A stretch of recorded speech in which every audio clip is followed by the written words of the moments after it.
What is going on, YouTube people? Northeast Ohio Cards and Comics here.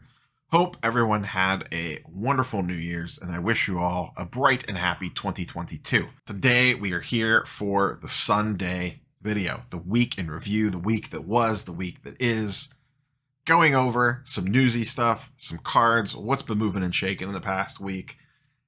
And we're also going to do a little bit of a channel update stuff. I'm going to put that in the back half of the video, and the front half is honestly going to be pretty short. It was, for the most part, a pretty quiet week in the world of sports cards. News-wise, the only really big thing that happened was the PSA regular service coming back. We all knew that was happening. The twist there was the fact that it's just open for anybody, which means they're probably not expecting high demand for a $100 card service level, which makes sense because, as we've discussed multiple times on the channel, there are cards that make sense to send at that level. There absolutely are. But there's a ton of cards that don't make sense to send at that level. So a lot of people are just going to sit back and wait or continue to use some of the other third-party options that are out there. So that was the really big surprising thing from that, is just that it was open to the wide world and you don't really need to use a group submitter to get that price, and there's not going to be events or anything like that. But it sounds like they are going to have events for some of the cheaper tier service levels in the future. So it's still very important to make sure that you're following them on all their various social media platforms. That was really about it, really. It was a pretty quiet week overall. Holiday week, not surprising. So with that being said, let's go ahead and get a quick word from our sponsor, our friends over at MySlabs.com, continuing the partnership into 2022. We appreciate Ken and the team over there. They are a great partner. They had the cool giveaway this past weekend. So let's go ahead and get a quick word from our sponsor and then dive into today's video. Tired of paying 10%, 15%, or more to sell your cards, comics, and digital collectibles? How does 1% sound? Too good to be true? Well, not anymore. MySlabs.com is the web's premier user-driven marketplace for buying and selling slabbed cards, sealed wax, and now slabbed comics and digital collectibles. So the next time you're forced to pay 10% or more to sell something from your collection, head over to MySlabs.com and join the 1% revolution. Once again, thanks to our friends over at MySlabs.com for sponsoring today's video. First up, a little football, a little basketball, a very brief touch on baseball, and then we'll just kind of dive into a little bit of chit chat here. So first up, just generally speaking, this was a very, I don't want to say quiet week, but honestly, not a lot of stuff swung price-wise this week, up or down. So I don't know if it's a 1 week sample size and it's the week of Christmas. So was this just the week of Christmas, or kind of like muting things down a little bit? Or have we finally hit the bottom on a lot of this stuff? Don't get me wrong. Things are still trending down. Things are still trending up. But this week when I was looking at stuff, just did not feel as swingy as it has in both directions. And I think that might be good. And you know, maybe we are starting to hit the point where some of this stuff is leveling out. Now, the question is will it stay at this price, or is there another drop coming? You know, that's going to depend a little bit on the individual player and the overall market. I will be curious to see how things look now that we are past Christmas, past the holidays, and we move into the beginning of the year. Hopefully, the NBA can get everyone out of health and safety protocols and we could get real NBA games back. I think that would help a lot. We're getting ready to head into the NFL playoffs, so we're going to start seeing, I would guess, some wild value swings one way or the other as players get eliminated from the season, their seasons come to an end, or surprising runs in the playoffs, that sort of stuff. You'd think we would start seeing some price reaction on those types of things, but we'll see. But now it's really the NBA's time to shine, and like we've been talking about a lot on the channel, normally this is where the run-up to baseball starts. We haven't seen it quite yet, which is fine. This is still a little early for it, but it usually starts right around now. Last year, it was starting right now. Different world last year, and there is the lockout situation to monitor in baseball, so that might take some of the shine off the baseball run-up. We'll find out. Soto stuff continues to be insane. So we'll actually lead off with baseball since we're kind of talking about it. It's a natural progression. I didn't pull any charts and graphs for baseball stuff. The hottest player is Soto, and it's really not even close. His lower tier stuff isn't seeing wild swings one way or the other. It's his upper end stuff. His first Bowman Chrome autos have been selling regularly for new highs every time one sells. There's a PSA 10 that just sold for a few $100s more than the last one sold for. A first Bowman Chrome Gold sold on my slabs about a week or so ago for $55,000, I think it was. His stuff keeps going strong. At time of recording, I'm recording earlier Saturday afternoon than normal.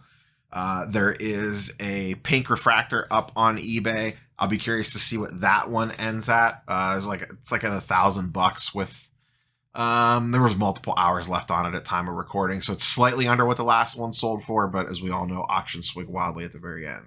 So, the baseball market, other than Soto, seems to be pretty flat. And like I said, Soto's lower end stuff seems to be kind of flat too. It's more the upper tier that is getting a lot of buzz. But baseball in general has just been kind of meh, which I kind of expect. But like I said, I'm very curious to see what the next couple weeks look like for baseball. Football, not a lot going on. We talked about Mahomes' silver PSA 10 last week, about how it kind of dipped down again to 6,300 on an auction. Well, it went right back up again. We have a 7,400 and a 7,700. So a 22% increase, up $1,400. This is just in the last 7 days. So it was sitting around that mid 7K ish. It dipped down to the mid sixes and then it shot right back up again. So we'll see what happens. I will be extremely interested to see what happens to this card if they do not win the Super Bowl. Because I feel like a Super Bowl is baked into these prices. And if they don't make it, I will be curious to see how this card is affected. Now, they very well could. They could easily make the Super Bowl. They could easily win it. As a Browns fan, I really need them to beat the Bengals today. The Browns can still make the playoffs, but for that to happen, the Chiefs have to beat the Bengals today. So let's go, Mahomes. Take out the Bengals today. So the Browns at least still have some sort of slim chance to make their way in. The other football card that I pulled is Burrow. Speak of the devil. Burrow had an absolutely massive game last week. 500 yards, 4 touchdowns. So I was curious to see what his stuff did. So I went back about 8 or 9 days on this. This is from Christmas Eve up until today, January 1st, just to kind of see how big of a bump that he got. The interesting part is his silver, what you would argue would be one of his bigger cards, actually went down a little bit. One sold for $2,800. The next one sold for $2,400. Now, I did go back 30 days. One of these is not sold in a while. It's only Pop 98, so there's not a ton of these out there. But his lower end stuff did move up in decent amounts. His base Prism is up 36%, almost a $70 increase. His base Optic is up 17%, a $40 increase. And his Optic Hollow is up 42%, a $655. I'm sorry, up to $655, an almost $200 increase. I know last Sunday I was tracking an auction on an Optic Hollow that ended right after the game, went for $550. So some more have sold. This card has continued to climb even immediately following the game last week. I was on Sports Cards Anonymous live stream last night. He was a player that we talked a lot about. Burrow is very interesting. I think he's going to be a very hot player in 2022. And I think a lot of what his market is going to swing depending on these next couple weeks. Personally, as someone that owns no Burrow, but wouldn't mind buying Burrow to sell later this year, I would really like to see them either not make the playoffs or get trounced in the first round. If Burrow's prices dip, I think he's one of the safer buys to sell later in the year that is out there. And later in the year could be the NFL draft, or it could be like around the national, like that summertime. This past year's national, football was the talk of the town. Everyone wanted Lamar, Josh Allen, Baker. Everyone was looking for quarterbacks at the national this past year. My prediction is, and I'll put this in a prediction video for this upcoming week, I think Burrow will be one of the hottest names at the national in 2022. You could just kind of see it kind of building to that unless something absolutely bonkers happens this week. Now, if they make the playoffs and make it to the AFC Championship game or something like that, there probably isn't going to be that much dip on him. It'll be like Josh Allen last year. Once again, we discussed this last night on Dakota's live stream. So Burrow is very intriguing to me as this offseason approaches and as we work through the end of the year here and we see what teams do. So Burrow could potentially be a guy I have my eye on. Selfishly, I am rooting for them to lose tomorrow and also to not make the playoffs or get trounced in the first round to potentially create some buying opportunities on Burrow. I have more upside faith in Burrow than I do Herbert at the moment. Not saying that I don't like Herbert. I just think I am, if you had to make me choose between the two, I feel like I am Team Burrow, not Team Herbert from a long-term perspective, or just, whatever, a putting money into the player perspective. You'll probably be able to do well on both of them. If Herbert dips in the offseason, he would be another one that you could buy, and his name will be hot at the National too. I just think Burrow is going to be one of those players that kind of goes next level. They make a few key signings. They already have an amazing wide receiver core. I could just see him getting very, very hot later this year. Switching over to basketball, Ja Morant, one of my favorite NBA players, is back, and he has been playing really good. He dropped like 40 on the Lakers the other night. The Grizzlies in general played fantastic while he was gone. He is now fully back, and he is playing great. He's had some monster scoring nights already in his short time back, and his Silver Prism has responded. This is his PSA 10 Silver. Over the last 7 days is up 32%, a $341 increase. So nice to see there. Nice to see things going up in the wonderful world of modern basketball. That's few and far between these days, but if anyone deserves it, it is Morant. He's a very hyped player. He's very popular. He is very fun to watch, and he got a nice little injury dip there, and the market has responded to him coming back and playing extremely well. I don't expect this card to go to the moon, but I still feel confident in this passing Zion Silver Prism at some point in time during this NBA season. Next up, Kobe. Just a quick little touch base. Kobe Topps base. PSA 10, this card did dip back down just a little bit. They were going for a little over 1,800, almost 1,900, and it seems to have slid back down and kind of settled in at around 1,600, give or take. Down 15%, down $300 on the week. And last but not least, KD Topps Chrome PSA 10. This card dipped, went up, and has come back down again, up to 3,600, and is back down to 3K. Once again, this is an intriguing one to me, as he is a finalist for the NBA MVP, in my opinion, along with Steph Curry. They're playing really good. They're getting Kyrie Irving back, at least on a part-time basis. Harden might be shaping into form. And the Nets have a real good opportunity to go deep into the NBA playoffs. We'll see. But KD's pricing always intrigues me just because I don't own any.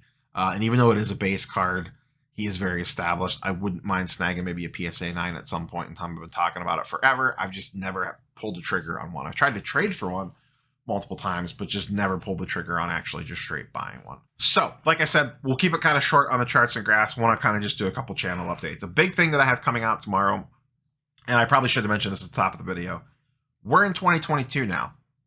What does that mean? 1099 changes are in effect.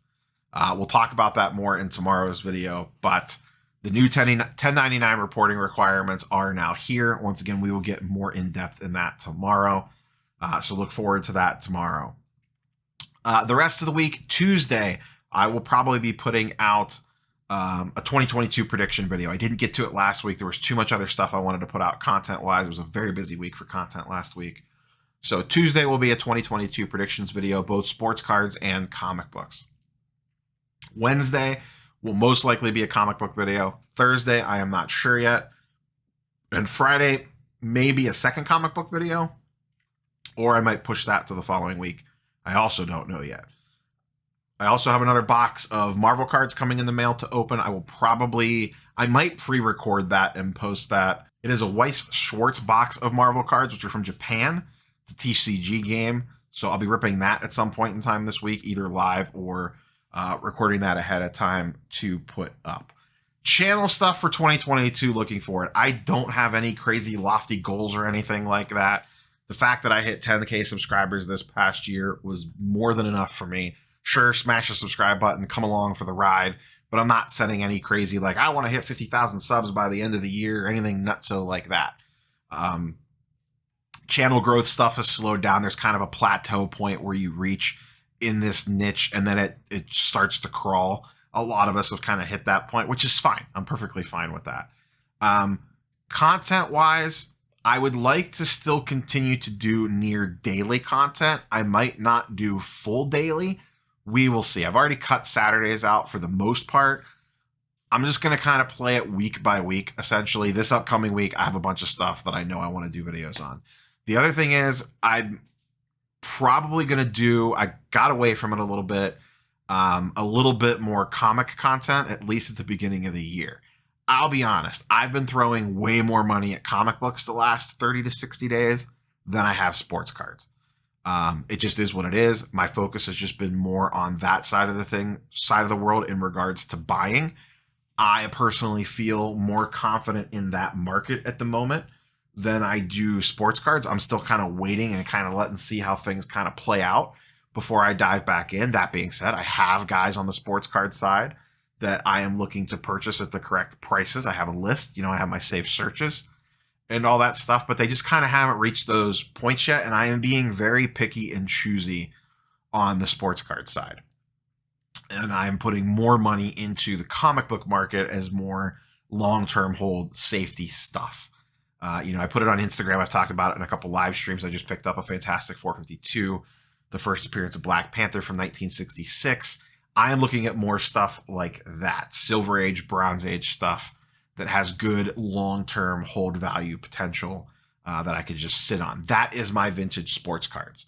So I'm probably going to try to do a little bit more comic content, maybe a little bit more Marvel card content to mix in with the sports card stuff. Sports cards will still be the primary driver of the channel. I'm not going to get anything crazy like that. But I just kind of wanted to give you guys and girls a little vision of what I have. I would like to try to do at least one live stream a week. I would love to just have a set day and time. I may end up doing Tuesday nights at around 7 or 8 p.m., go for an hour or two, and then call it a night. We'll see. I'm still debating that, but I usually try to go live once a week, but I would like to have a consistent day and time. I know I usually just like put the bat signal up and people kind of jump in randomly, but I do also appreciate that people would like if they just knew when it was going to be well ahead of time, that, hey, okay, cool, every week at Tuesday night, Neo's going to do a live stream. And I do like bringing on special guests when I do live streams. I did the New Year's one. We had a bunch of different people come in on that. It's cool just to get a lot of other perspectives, bounce ideas off people, talking points, that sort of stuff. So, like I said, I don't see any significant changes. The only thing is there may be some weeks where I'm just not popping out full daily content. I know I've been off this past week. January in general is going to be a very busy week or busy month for me work-wise once I get back into the office tomorrow. We have a couple new accounts coming on and things like that, and it's just looking like it's just ramping up to be an extremely busy month. So that might hamper me just a little bit. But we'll see. I say this all the time that I'm going to cut back from daily content and do, maybe 3 or 4 videos a week instead of 5 or 6 videos a week. And then what ends up usually happening is I just make 5 or 6 videos a week anyway. So if there's anything you'd like to see video topics on or areas or whatever, go ahead and let me know in the comments down below. But that's all I have for you guys and girls today. Happy New Year. Like, comment, subscribe. Catch you on the next one. Peace.